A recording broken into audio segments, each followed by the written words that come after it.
Hello, in front of me I've got 8BitDo Pro 3 controller. In this video I'll show you how to create new profile.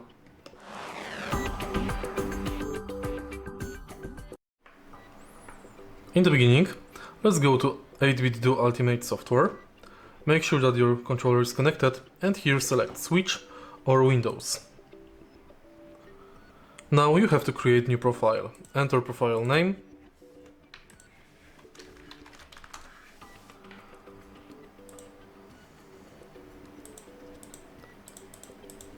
And it's done.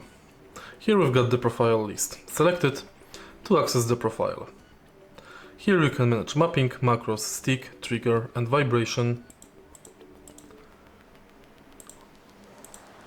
If you find this video helpful, please leave like, comment and subscribe.